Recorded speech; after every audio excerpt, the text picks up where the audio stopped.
रात के तीसरे पहर का वक्त था।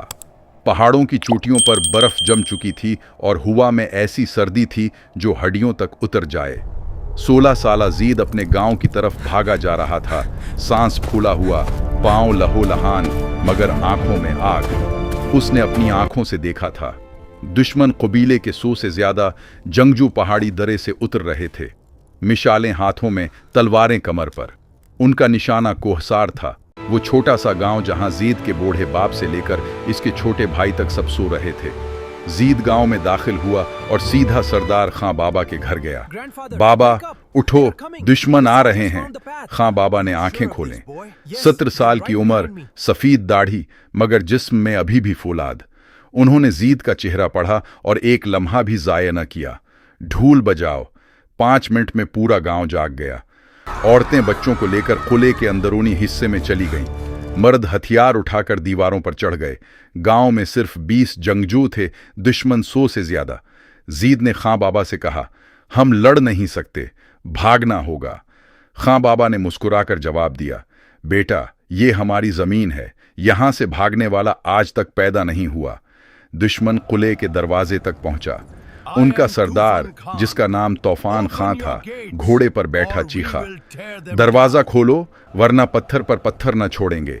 जवाब में खां बाबा की आवाज आई, कोहसार के दरवाजे सिर्फ मेहमानों के लिए खुलते हैं, दुश्मनों के लिए नहीं।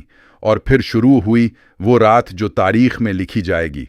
दुश्मनों ने लकड़ी का एक बड़ा लिट्ठा उठाया और दरवाजे पर मारना शुरू किया। एक बार, 2 बार, 3 बार। दीवार पर खड़े जीद ने पत्थर उठाए और नीचे फेंकने शुरू किए। उसके साथ बाकी जंगजुओं ने भी तीर चलाए। दुश्मन के कई आदमी गिरे, मगर वो रखे नहीं। दरवाजा टूटने लगा। जीद ने एक लम्हे में फैसला किया। उसने खां बाबा को कहा, बाबा, पहाड़ के पीछे एक रास्ता है, गारों वाला। मैं जानता हूं वहां से कैसे जाना है। मैं दुश्मनों को इस तरफ मोड़ता हूं। अकेले? खां बाबा की आवाज भारी हो गई। हाँ, अकेले। जीद ने किले की पछली दीवार से रस्सी बांधी और नीचे उतर गया, अंधेरे में, दुश्मनों के आकब में। फिर उसने पत्थर उठाया और दुश्मन के घोड़ों की तरफ फेंका। घोड़े बदके, शूर हुआ और तूफान खां की आवाज आई, पीछे से हमला, पीछे से हमला। आधे जंगजू जीद की तरफ मड़ गए और जीद भागा, पहाड़ की तरफ, तारीकी में, पथरीले रास्ते पर। दुश्मन उसके पीछे थे, मिशालें जलाए हुए। जीद का दिल धाड़ धाड़ धड़क रहा था, मगर कदम न रखे। वो गारों तक पहुंचा। गार का मन्ना तंग था, अंदर घप अंधेरा। जीद ने एक पत्थर उठाया और गार की छत पर पहले से बने एक निशान पर मारा, जो उसके बाप ने कभी उसे दिखाया था।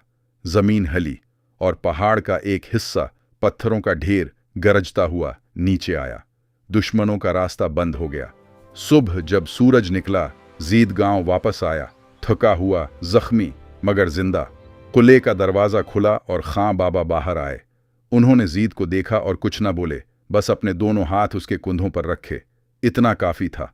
गांव वाले दीवारों पर से उतर आए, बच्चे भाग कर आए। फजा में एक अजीब सा सुकून था, वो सुकून जो सिर्फ इस वक्त मिलता है जब इंसान किसी बड़ी आजमाइश से गुजर कर निकले।